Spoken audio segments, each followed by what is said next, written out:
व्याप्तमेन चराचरम्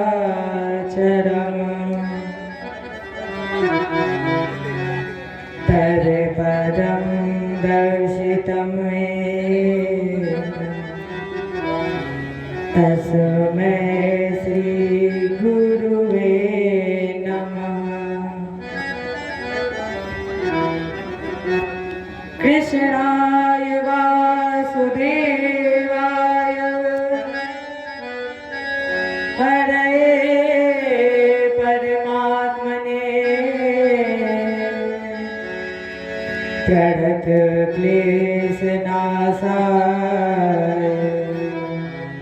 गोविन्दाय नमो नमः। व्रजे वसन्तं नवनीतचौरम् अगोपाङ्गनानां चदकुलचौरम् अनेक जन्मार्जित पाप चौरम् अचौरागर्णं पुरुषं नमामि। नारायणं नमस्कृत्य नरं चैव नरोत्तमं देवीं सरस्वतीं व्यासं ततो जयमुदीरये। जिनको उठाय ब्रज गोपों को बचाए लीनो, अग्नि से उबार पांडु बालक मझारी के। राखो गज घंटा तले बालक विहंगम को, राखो व्रत नेम धर पांडवों की नारी को। गज की अरज सुन ग्राह से छुड़ायो शीघ्र, भारत में राख्यो प्रण भीष्म ब्रह्मचारी को।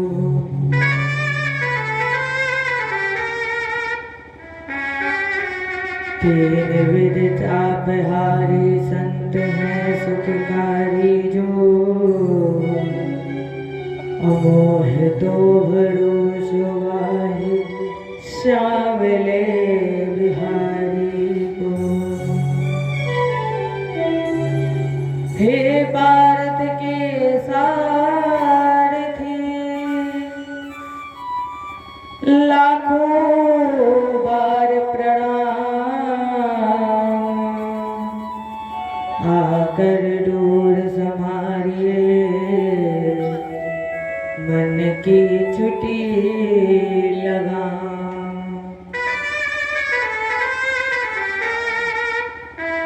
भगत भक्त भगवंत गुरु चतुर नाम बपेक, अतन के पग बंधन किए नासक विघ्न अनेक। कराहु प्रणाम अकर्म मन वाणी, कराहु कृपा सेवक सुत जानी।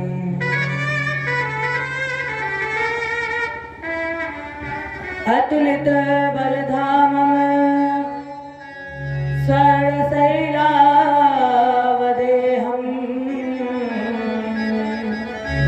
धनुजवन कृशानम ज्ञानिनाम दिगर्यम्। सकल गुण निधानम वानराणामधीशं, रघुपत प्रिय भक्तं वात जातं नमामि। रघुपत प्रिय भक्तं वात जातं नमामि।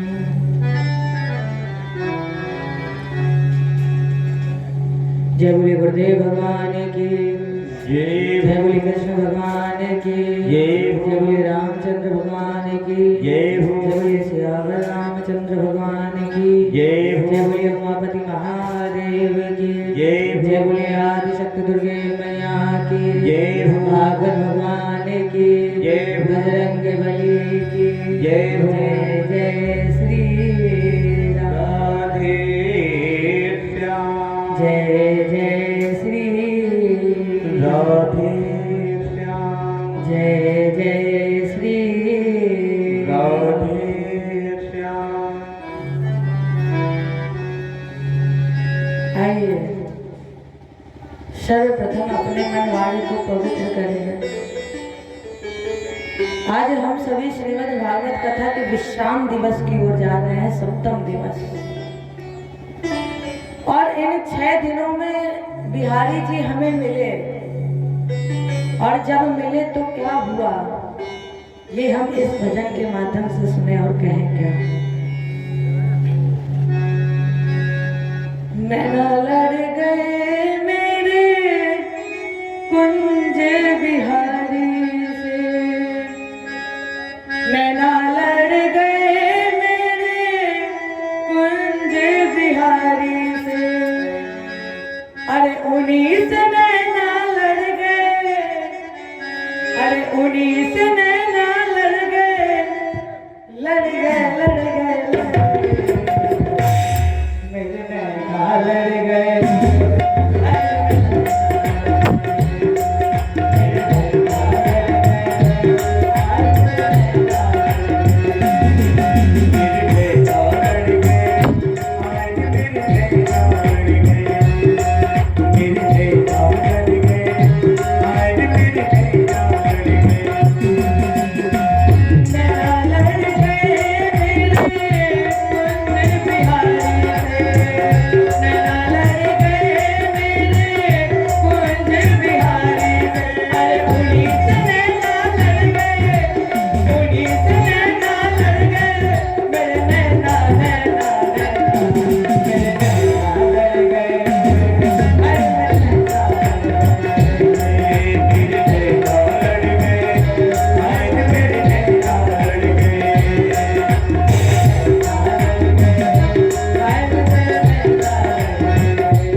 के मंगल की कथा आपने सुनी, विवाह की कथा।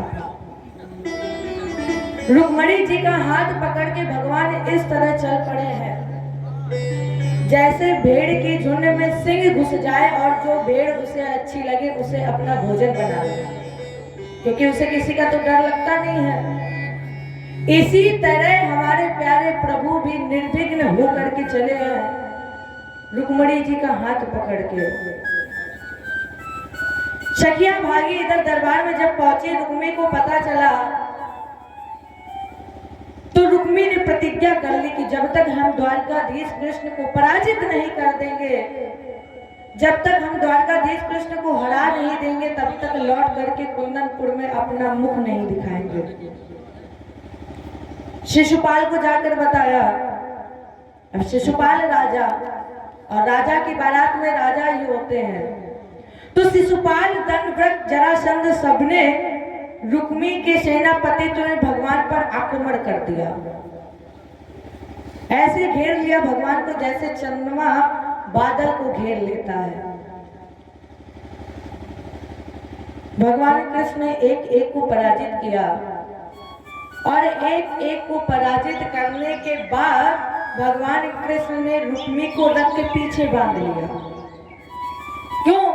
क्योंकि ये प्रतिज्ञा करके आया था कि हरा नहीं देगा तब तक लौट कर नहीं जाएगा, और ये ना तो हमसे जीत पाएगा और ना ये हमें हरा पाएगा।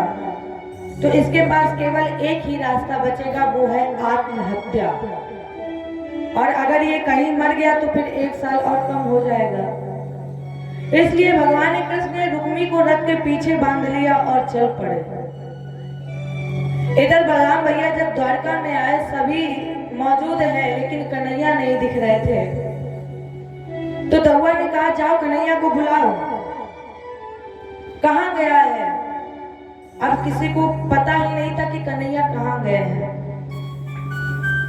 दारुक को बुलवाया दौआ ने, लेकिन दारुक भी नहीं था, क्योंकि दारुक ही भगवान कृष्ण को लेकर गए थे। तब तक दौआ को बताया कि वो तो गए हैं, कहां पर? विवाह करने। बलराम भैया ने कहा कृष्ण विवाह करने गए तो फिर हम भी जाएंगे। क्यों? क्योंकि कृष्ण का विवाह बगैर लड़ाई झगड़े के तो हो ही नहीं सकता, इसलिए हमारा रथ तैयार करो और हम भी चलेंगे। इधर बलराम भैया कुंदनपुर से चले हैं और उधर भगवान कृष्ण रुक्मणी जी को लेकर कुंदनपुर की ओर से चले। बलराम भैया द्वारका से चले और भगवान कृष्ण कुंदनपुर की ओर से चले। कन्हैया ने देखा कि दौआ आ रहे हैं, ये बड़े गुस्सैल हैं, जिद्दी हैं। तो अब कन्हैया एकदम से उतरे और हाथ जोड़ करके प्रणाम किया। दौआ, ये कृष्ण आपको प्रणाम करता है। अब दौआ ने इन्हें आशीर्वाद दिया नहीं दिया ये नहीं देख रहे हैं, तिरछी नजर करके रुक्मणी जी की तरफ देख रहे हैं और कह रहे अरे रुक्मणी, तू अभी तक रथ पर बैठी है, तुम्हें पता है ये कौन है? ये मेरे बड़े भैया बलराम है। इसलिए रुक्मणी जल्दी से रथ से उतरो और इन्हें प्रणाम करो। रुक्मणी जी रथ से उतरी और हाथ जोड़ करके रुक्मणी जी ने दौआ, ये रुक्मणी आपको प्रणाम करती है। अब बलराम भैया ने इन्हें आशीर्वाद दे दिया अखंड सौभाग्यवती भव। और जैसे ही आशीर्वाद दिया अखंड सौभाग्यवती भव, कन्हैया बोले फिर अब हमें डरने की क्या जरूरत है, इन्हें तो आशीर्वाद मिल ही गया है। बलराम भैया ने कहा कन्हैया कहाँ गए थे? कन्हैया ने कहा दौआ विवाह करने गए। अच्छा ये बताओ तुम विवाह करके आए तो साथ में लेकर क्या आए हो? क्योंकि जब विवाह करके वापस विदाई होती है, लौट कर आते हैं तो कुछ ना कुछ लेकर आते हैं, तुम क्या लेकर आए हो? कन्हैया बोले दौआ जो कुछ भी है वो रथ के पीछे है, आप जाइए और देख लीजिए। जैसे ही बलराम भैया रथ के पीछे गए तो वो हाथ पैर हिला रहा था। कौन? रुक्मी। दौआ ने कहा ये क्या है, ये कौन है? कन्हैया बोलते इससे पहले रुक्मणी जी कह बैठी, दौआ ये मेरा बड़ा भाई है, माना इस पृथ्वी मंडल पर ये शासक नहीं कसाई है, लेकिन फिर भी मैं कहती हूँ आखिर वो मेरा भाई है। दौआ मैं जानती हूँ ये बड़ा क्रूर है, अधर्मी है, अन्यायी है, पापी है, निराधम है, लेकिन दौआ जैसा भी है तो मेरा भाई। इसलिए दौआ इसे बंधन मुक्त करा दीजिए। बलराम भैया ने कहा छोड़ दो इसे। आदेश से भगवान ने इसे बंधन मुक्त कर लिया। अब ये प्रतिज्ञा करके आया था कि जब तक हरा नहीं देंगे लौटकर कुंदनपुर में नहीं जाएंगे, इसलिए इसने वहीं पर नगर बसाया और वहां का राजा बन गया। लेकिन अब जरा देखिए, शिशुपाल जन्मासन में बैठा रो रहा है, सोच रहा है कि बारात को वापस कैसे ले जाए। क्यों लोग क्या कहेंगे कि धमघोष पुत्र चेट सबरात शिशुपाल विवाह करने गया और उसकी पत्नी का हरण एक ग्वाले ने कर लिया। लोग क्या कहेंगे, मेरी बड़ी बदनामी होगी। इतना ही सोच रहे थे तब तक एक मित्र बोले कि महाराज जी एक हम आपको ऐसा काम बता रहे हैं जो किसी को पता नहीं चलेगा, आप वो करिए, किसी को कोई जानकारी नहीं होगी। शिशुपाल ने कहा क्या करूं? तो मित्र ने कहा आप पालकी पर बैठ जाइए, जहां पर पत्नी बैठकर जाती है वहां तुम बैठ जाओ, और तुम राजा हो तो राजमहल के अंदर पालकी उतरवा देना, तुम्हें कोई रोकेगा टोकेगा भी नहीं। तो अब शिशुपाल उसी पालकी के अंदर बैठकर रो रहा है, जिस तरह एक स्त्री विदाई के समय रोती है, एक लड़की विदाई के समय रोती है, उसी तरह शिशुपाल रोता बिलखता पालकी पर बैठा राजमहल के अंदर पहुंचा। इधर भगवान कृष्ण के भैया रुक्मणी जी के साथ द्वारका पधारे और यहाँ पर भगवान कृष्ण का प्रथम विवाह रुक्मणी जी के साथ हुआ। तभी से यहीं से हमारे कन्हैया का एक नाम पड़ा, रुक्मणी कृष्ण। जय बोलिए रुक्मणी कृष्ण भगवान की जय। ये प्रथम विवाह भगवान का संपादित हुआ। कामस्तु वासुदेवांशु दग्धार प्राग रुद्र मनन्ना। समय आने पर इनके यहाँ कामदेव पुत्र रूप में जन्मे। प्रद्युम्न इति विख्याता सर्वतो नमः पितुः। जो संसार में प्रद्युम्न के नाम से जाना गया। जैसे ही इसका जन्म हुआ, समरासुर नाम के दैत्य ने इसका हरण कर लिया और हरण करके ले जाकर के समुद्र में फेंक दिया। इस बच्चे को मछली निकल गई और जब मछुआरा मछली के लिए आया तो उस मछुआरे ने जब जाल फेंका तो वही मछली उस जाल में फंस गई जिस मछली ने उस बच्चे को खा लिया था। अब जब उस मछुआरे ने मछली को काटा तो वो बालक मरा नहीं, जीवित निकला। क्यों? क्योंकि कामदेव तो स्वयं भगवान है और कामदेव को जलाने की क्षमता केवल शिव के अंदर है, वो भी कब? जब भगवत कृपा। तो ये तो भगवत स्वरूप है स्वयं, इसलिए ये मरे नहीं। अब जब उस मछुआरे ने मछली काटी, बालक जीवित निकला तो बड़ा आश्चर्य हुआ कि बालक मरा नहीं। तो इसने इस बालक को समरासुर को जाकर दे दिया। समरासुर के यहाँ एक महिला माया देवी का कार्य करती थी, तो समरासुर ने उस महिला को बच्चे को दे दिया और कहा कि तुम इसका भरण पोषण पालन पोषण करो। उस महिला ने अल्पकाल में प्रद्युम्न जी को युवावस्था प्रदान की और जब युवा हो गए तो उस महिला ने कहा, स्वामी महाराज जी मैं आपकी पत्नी हूं। प्रद्युम्न ने कहा देवी तुम मेरी पत्नी हो, अरे तुम तो मेरी माँ हो, और आज तुम्हारे हृदय में ये कुविचार कैसे आ गया? माया देवी ने कहा स्वामी आपको पता है आप पुत्र हैं किसके? प्रद्युम्न ने कहा हमने तो आपके गोद में ही नेत्र खोले हुए हैं, हम आपके अलावा किसी को नहीं जानते हैं, हमें तो जो भी कुछ पता है, जो भी कुछ मेरा है वो सब आप ही हैं। माया देवी ने कहा भगवान नारायण सुत, आप यहाँ किसी के पुत्र नहीं है, किसके हैं? भगवान कृष्ण के। भगवान नारायण सुत समेरे राहतो ग्रह। महाराज जी आपका हरण समरासुर नाम के दैत्य ने किया, माने माया देवी ने सारी घटना बताई, और सत्यता तो ये है कि आप कृष्ण के पुत्र प्रद्युम्न भी नहीं हैं, आप केवल जन्मे हैं, लेकिन आप है कौन? बोले हम ते दिखता पत्नी रति कामो प्रभान प्रभु, मैं आपकी पत्नी हूँ और आप कामदेव हैं। तब शिवती शरण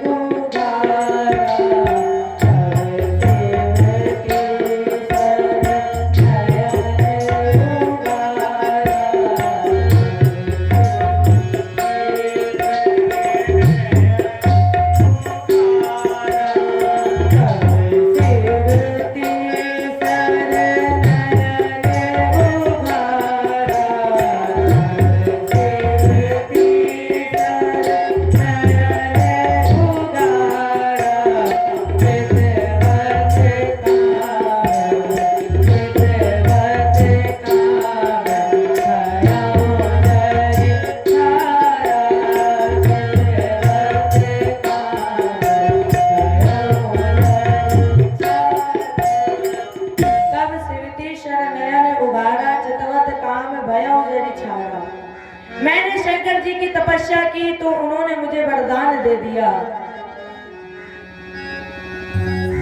जब शंकर जी तपस्या में लीन थे, समाधि में लीन थे, तो शंकर जी का विवाह कराने के लिए पार्वती जी से सब जानते थे देवता कि अगर हम जाएंगे तो हो सकता है जब समाधि टूट जाए तो मेरा कल्याण ना हो। तो फिर सभी देवताओं ने किसे भेजा? कामदेव को। कामदेव जानते हुए भी कि मैं अगर जगाऊंगा तो मेरा अनिष्ट होगा, मुझे मार दिया जाएगा, फिर भी कामदेव भगवान शंकर को जगाने के लिए गए। और जब मैंने उसे कहा कि आपने काम तो मार दिया, काम तो आपके हित के लिए ही आया था, आपका विवाह करवाने के लिए, और आपने कामदेव को मार दिया, तब शंकर जी ने कहा था क्या?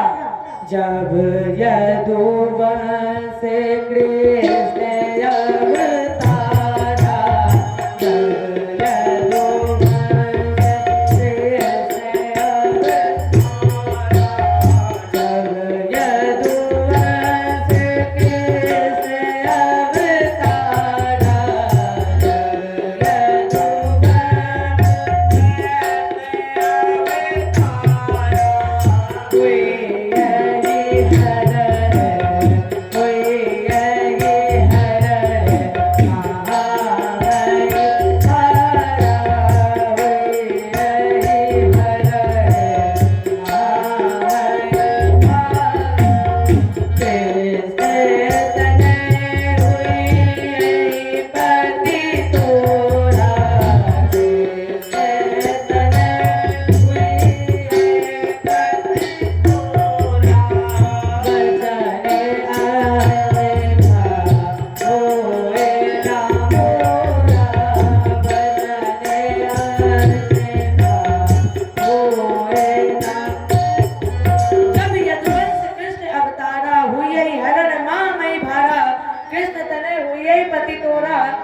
वचन अन्यथा हुए न मोरा।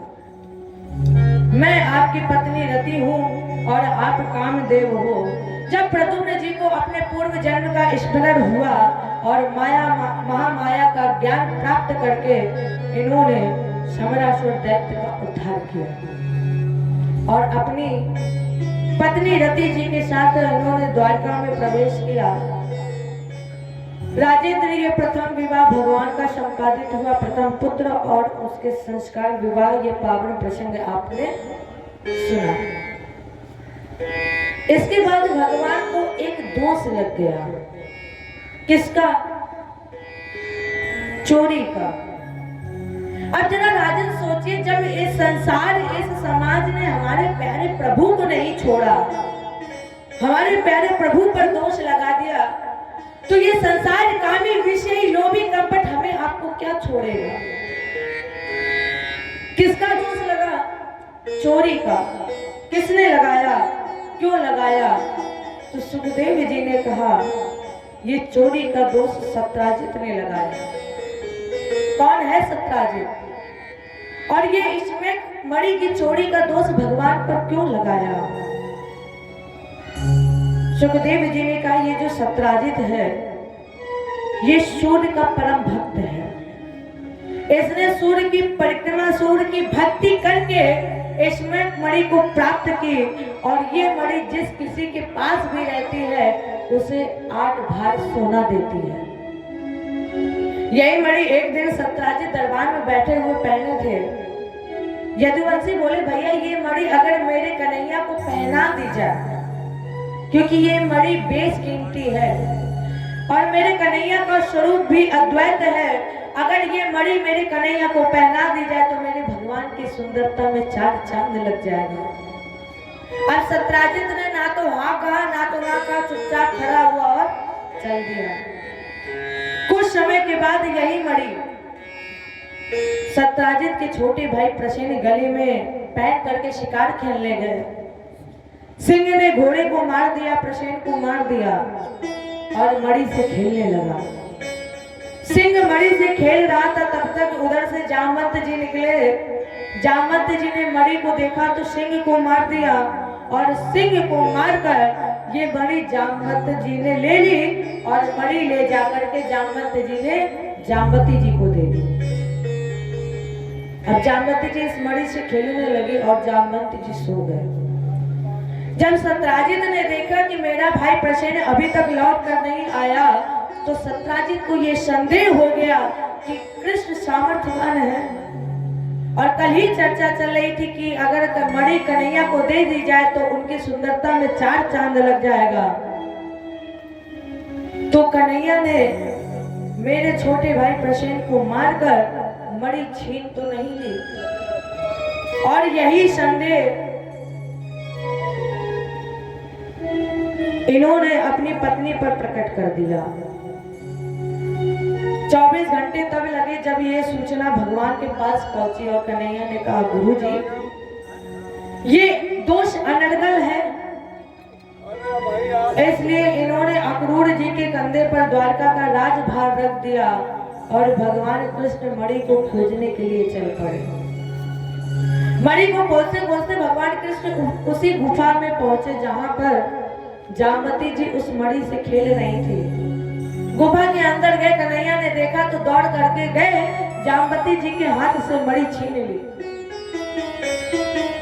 अब जब जामवती जी के हाथ से मणि छीन ली तो जामवती जी रोने लगी। जामवती के रोने की आवाज जब जामवंत जी के कान में पड़ी तो जामवंत जी भगवान से युद्ध करने लगे। और युद्ध करते करते जामवंत जी को ज्ञात हो गया। क्या? जामवंत जी बोले बस बस मैं समझ गया हूँ क्या कि आप ही मेरे राम हो। कैसे समझे हैं? राम जी जब रावण को मार कर आए, राम जी जब रावण को मार कर आए तो उन्होंने अपनी पूरी सेना से कहा कि सब लोग कुछ ना कुछ मांग लो। लेकिन जामवंत जी ऐसे थे जो चुपचाप बैठे थे, कुछ मांग नहीं रहे थे। सबने सब कुछ मांगा। तो राम जी जामवंत जी के पास गए और कहा आप भी कुछ मांगिए। तब जामवंत जी ने कहा कि मैं आपके साथ युद्ध करना चाहता हूँ। और वही युद्ध यहाँ पर हुआ। तब युद्ध करते करते जामवंत जी को ज्ञात हो गया कि यही मेरे राम है। ये इतना वीर है जिसने भगवान से 27 दिन तक हार नहीं मानी।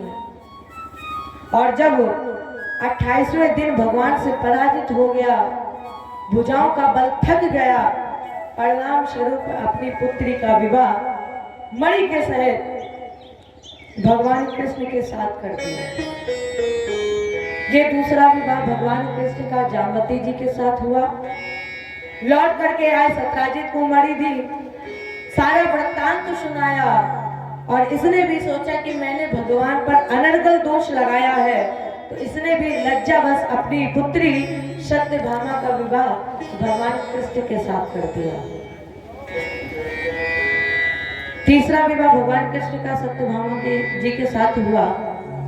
एक दारथ मारू है विजयो बान रद ध्वजम, अघांडीव में धनुरागाय तुड़े छाई को। भगवान कृष्ण अर्जुन जी के साथ रथ पर बैठे हुए एक बार यमुना जी के किनारे किनारे जा रहे थे। रथ में लगी हुई थी पताका, झंडा, ध्वजा जिसमें बानर का चिन्ह अंकित था। अर्जुन ने देखा कि एक युवा लड़की बैठी तपस्या कर रही है। अर्जुन ने पूछा, देवी तुम कौन हो और इतनी कठोर तपस्या का उद्देश्य क्या है? तब उस देवी ने कहा, अहम देवस शवितुर दुहतामिच्छति, अभिषणं वरेणं वरदः तपा परम आसिता। मेरा नाम कालिंदी है, मैं सूर्य की पुत्री हूँ। मैं भगवान कृष्ण को पति रूप में वरण करना चाहती हूँ, इसलिए तपस्या कर रही हूँ।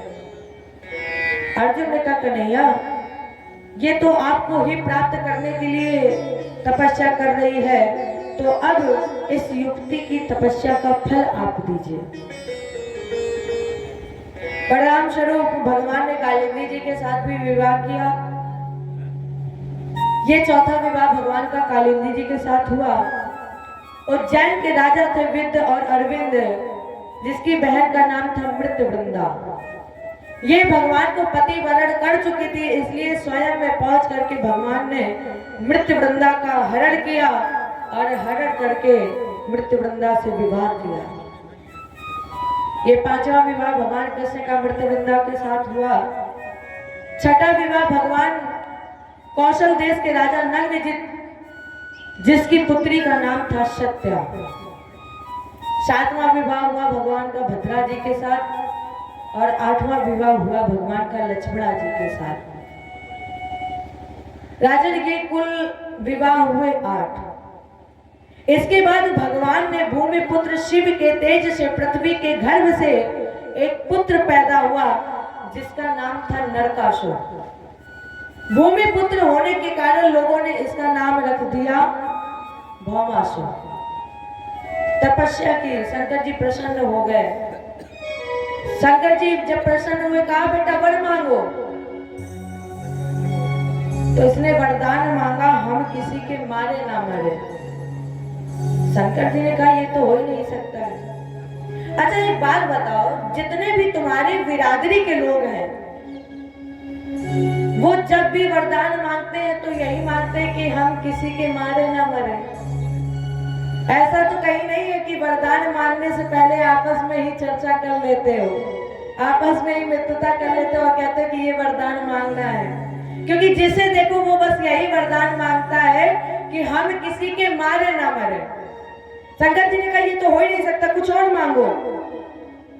भौमासुर इतना चतुर था कि इसने वरदान मांगा कि जब तक मेरी मां ना कहे।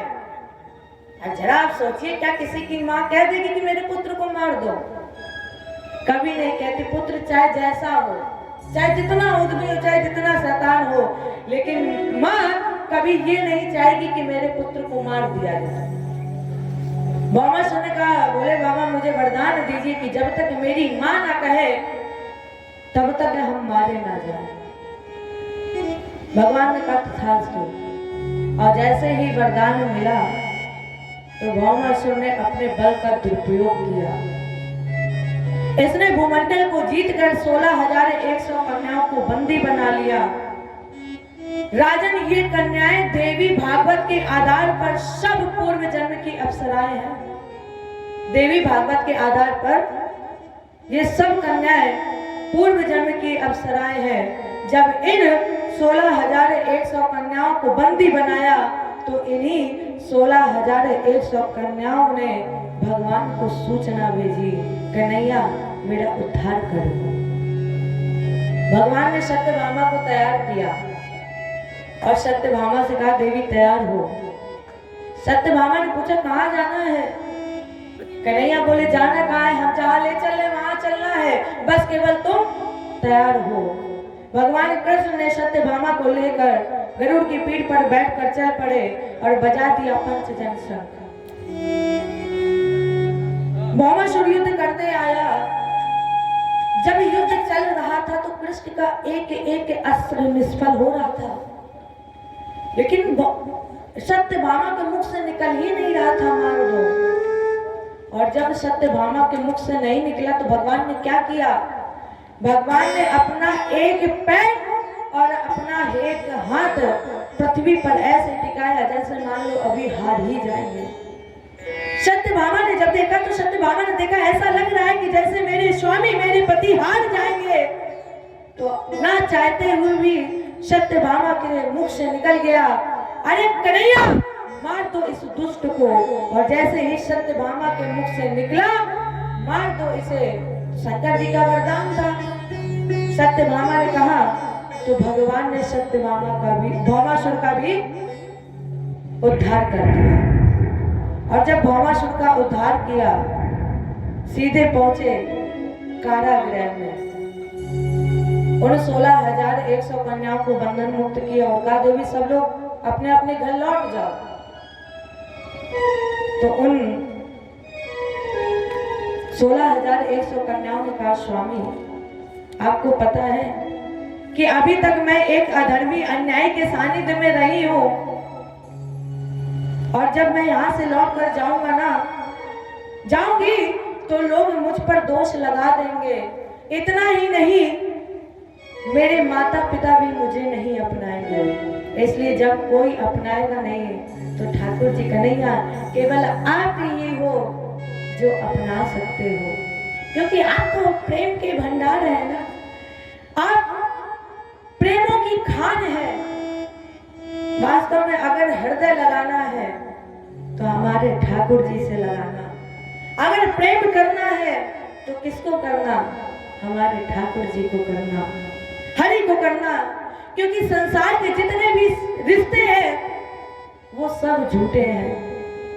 संसार के जितने रिश्ते हैं सब एक ना एक दिन छोड़कर चले जाते हैं, लेकिन हरि कभी आपका साथ छोड़कर नहीं जाता है। एक पंक्ति याद आई है। जब बरसों बाद कान्हा राधा जी से मिलने गए ना, तो कृष्ण की लिखी हुई शिकायतें जो है वो मैं आपको बताने जा रही हूँ। जब बरसों बाद लौट कर गए राधा से मिले और कहा राधा से कब तक गीत सुनाऊं कान्हा, कब तक गीत सुनाऊं। ये जो पंक्तियां हैं ये मैं अपनी मीराबाई के मंदिर में पुष्प की तरह चढ़ा रही हूँ, और राधा से कन्हैया कह रहे हैं राधा कब तक गीत सुनाऊं राधा, कब तक गीत सुनाऊं।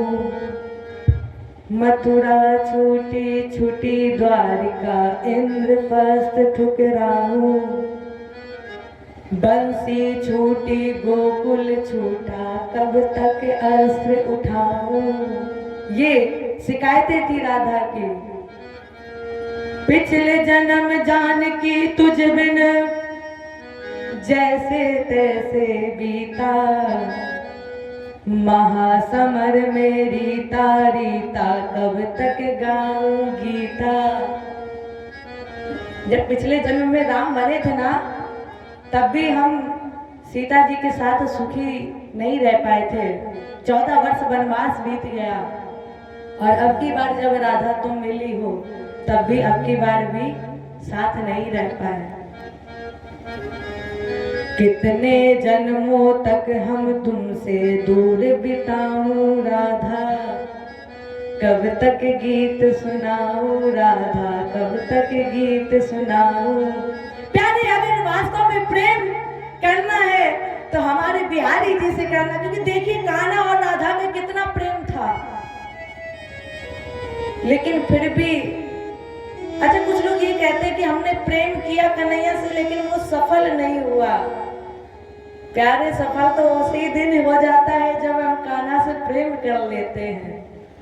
बिछड़ना पकड़ना ये अलग की चीज है, लेकिन कन्हैया को हम तभी प्राप्त कर लेते हैं जब हमें कन्हैया से प्रेम हो जाता है। इसलिए कहीं दिल लगाना, लेकिन हमारे ठाकुर जी से दिल लगाना, क्योंकि इस संसार में केवल आपको आंसू मिलेंगे, लेकिन हमारे ठाकुर जी से प्रेम करोगे तो आनंद ही आनंद है। प्रभु के सिवा कहीं दिल ना लगाना, प्रभु के सिवा कहीं दिल ना लगाना, प्रभु के सिवा कहीं दिल ना लगाना, प्रभु के सिवा कहीं दिल ना लगाना। नहीं तो पड़ेगा तुझे, नहीं तो पड़ेगा तुझे आंसू बहाना, प्रभु के सिवा कहीं दिल ना लगाना, प्रभु के सिवा कहीं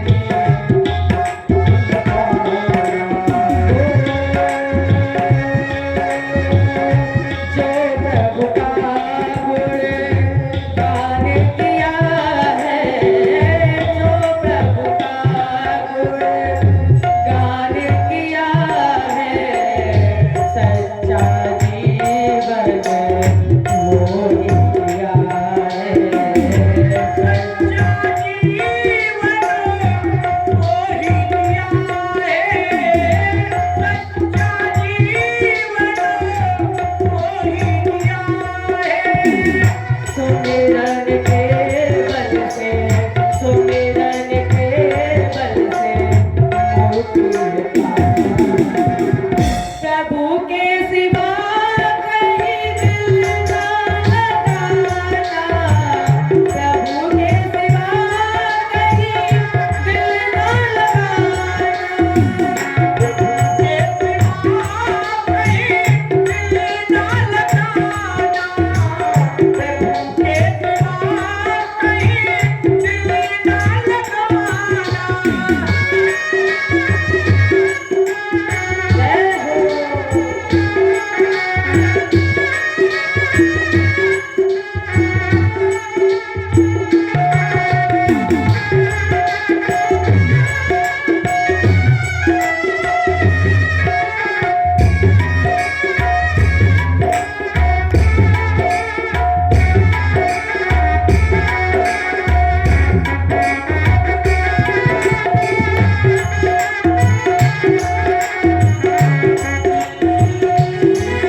पूछेगा पूछा, पूछेगा पूछा, करोगे वादा। प्रभु के सिवा कहीं दिल ना लगाना, प्रभु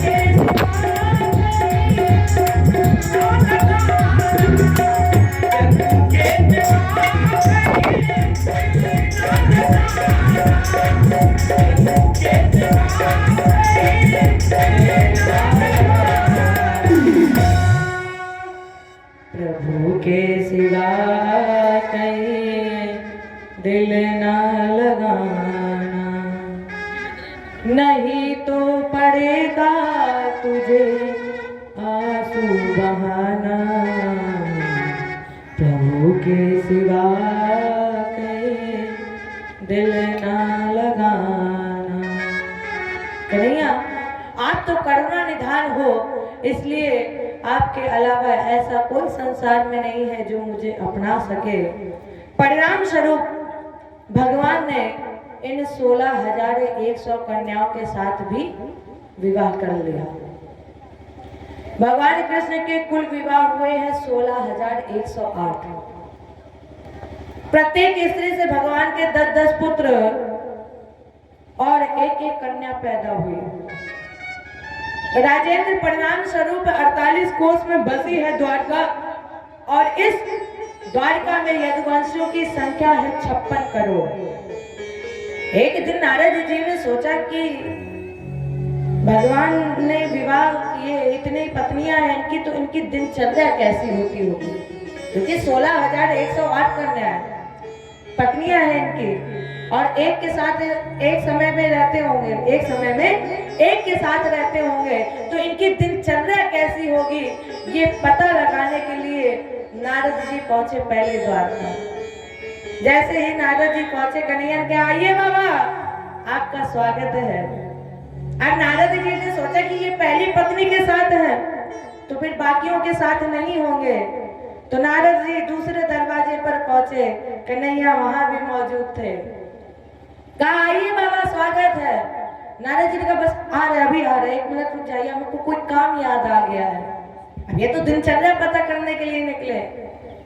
तीसरे पर पहुंचे, कभी कन्हैया बाल सुखा रहे हैं, भोजन कर रहे हैं, पीताम्बर पहन रहे हैं। नारद जी ने सोचा इसका मतलब कोई गुप्त दरवाजा है, अंदर ही अंदर कोई गुप्त दरवाजा है जो हमें पता नहीं है कि तब तक हम इधर से जाते हैं, तब तक वो दूसरे घर पे पहुंच जाते हैं। तो नारद जी ने क्या किया, बीच के कुछ छोड़ दिए, सीधे पहुंचे कहाँ, 51 दरवाजे पर। और जैसे ही नारद जी 51 दरवाजे पर पहुंचे, कन्हैया कहते हैं, आइए बाबा, स्वागत है आपका। माने सारी पत्नियों को ये लग रहा था कि कन्हैया केवल मेरे साथ है और किसी के साथ नहीं है। एक दिन एक बार रुक्मणी जी भगवान कृष्ण के चरण दबा रही थी। कन्हैया ने कहा, लो आज थोड़ा रुक्मणी जी से मजाक करें। रुक्मणी जी रोज हंसती हुई दिखती हैं, बड़ी अच्छी लगती हैं, आज चलो हम देखते हैं कि रुक्मणी जी रोती हुई कैसी लगती है। तो कन्हैया के चरण दबा रही थी। कन्हैया ने कहा, रुक्मणी जी एक बात बताओ, तुमने हमें क्या समझकर विवाह किया, क्योंकि हम तुम्हारे किसी के काबिल नहीं हैं। अरे शिशुपाल के साथ विवाह होने जा रहा था, राजा था, बढ़िया विवाह करती, रानी बनकर रहते, और कहा वो गोरा, कहा हम काले, तो हमसे विवाह क्यों किया, उसी के साथ करते। जैसे ही कन्हैया ने कहा कि शिशुपाल के साथ विवाह करती, रुक्मणी जी रोने लगे। रुक्मणी जी इतना रोई कि रोते रोते रुक्मणी जी वहीं पर बेहोश हो गई। भगवान कृष्ण ने रुक्मणी जी के मुंह पे थोड़े पानी की छींटे मारी, होश मिलाए। रुक्मणी जी ने कहा, देखो कन्हैया, आज के बाद ये बात हमसे कभी मत कह देना। भगवान कृष्ण कह रहे, रुक्मणी, हमने थोड़ा सा मजाक किया था तुम्हारे साथ। कन्हैया, रुक्मणी जी ने कहा, कन्हैया चाहे जो कर लो, लेकिन आज के बाद ऐसा मजाक हमारे साथ कभी मत करना। कन्हैया बोले रुक्मणी जी हम तुम्हें रोज हंसता हुआ देखते थे, आज मेरा मन कर रहा था जरा देखे कि रुक्मणी रोती हुई लगती कैसी है, इसलिए हमने छोटा सा मजाक किया। इधर प्रद्युम्न जी का प्रथम विवाह रति जी के साथ, दूसरा विवाह रुक्मी की पुत्री के साथ, और इसी प्रद्युम्न के पुत्र का नाम है अनिरुद्ध। इसी अनिरुद्ध का प्रथम विवाह हुआ रुक्मणी जी की नाती रोचना जी के साथ, दूसरा विवाह बारासुर की पुत्री उषा जी के साथ, जिस विवाह में युद्ध भी हुआ भगवान कृष्ण का और बारासुर का। राजा परीक्षित का गुरु जी यहीं पर रुक जाइए, पहले ये बताइए कि ये बारासुर है कौन और ये उषा कौन है।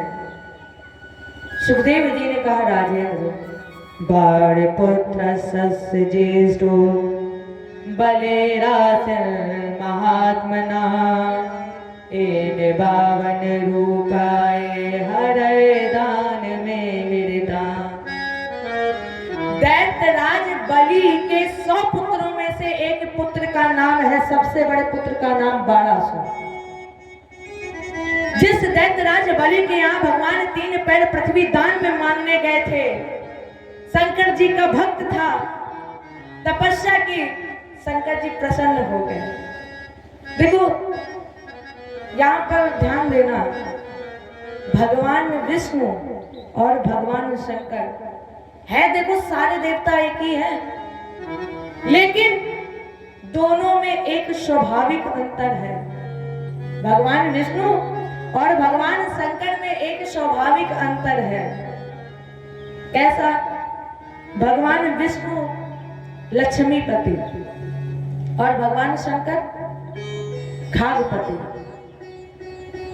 अंतर क्या है? भगवान विष्णु का पुजारी, जितने भी भगवान भक्त के विष्णु के पुजारी हैं वो कभी तुम्हें अमीर नहीं मिलेंगे, और जितने भी भगवान शंकर के पुजारी हैं वो तुम्हें कभी गरीब नहीं मिलेंगे। आपने देखा होगा शंकर जी के पुजारियों को, वो अपने आप में ही अमीर है एकदम, लेकिन है दोनों एक ही। हरि हर एक है दोनों, कोई किसी से कम नहीं है, ना हमारे भगवान विष्णु जी कम है, ना हमारे शंकर जी कम है। अरे हम ही को देख लो, भगवान विष्णु की सेवा में लगे हुए हैं, फिर भी जगह जगह जाना पड़ता है। हरि हर एक है दोनों, ना ये कम है ना वो कम है। हरि हर एक है दोनों, ना ये कम है ना वो कम है। हरि हर एक है दोनों, ना ये कम है ना वो कम है।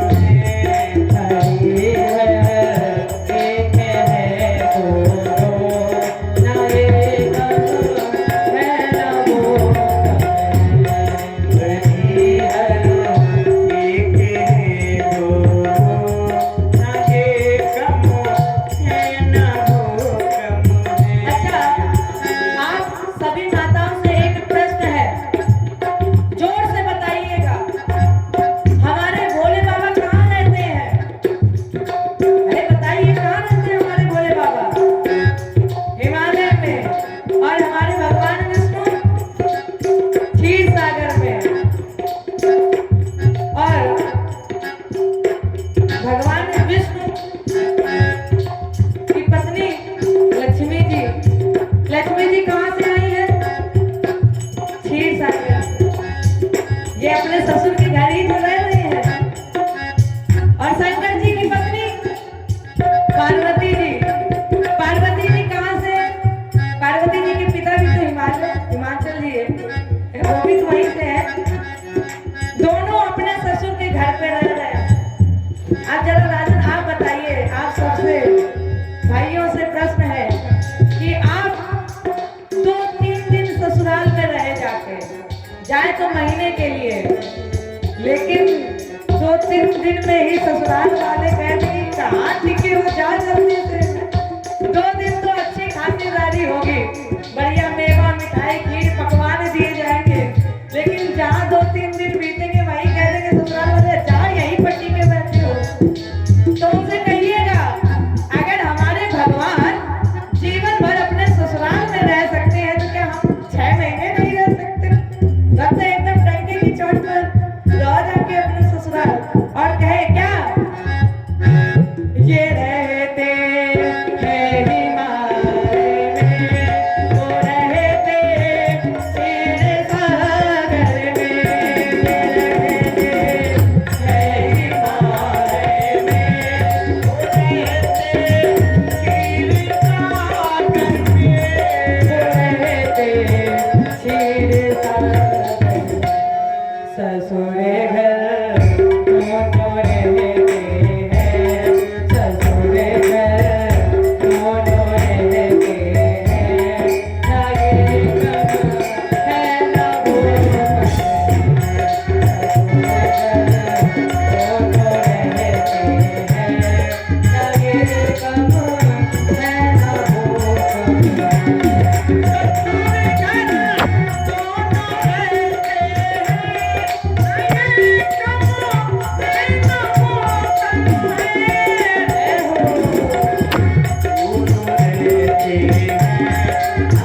बहादुर शिव का भक्त शंकर जी प्रसन्न हो गए और बोले बेटा वर मांगो।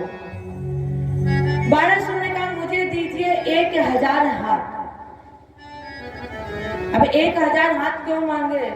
बाणासुर ने कहा मान लो 2 लड़ने वाले आएंगे तब तो 2 हाथों से ठीक है, लेकिन अगर कई एकदम से आ गए लड़ने के लिए तो हमारे पास 1000 हाथ रहेंगे तो हम बचे रहेंगे, इसलिए आप मुझे दीजिए 1000 हाथ।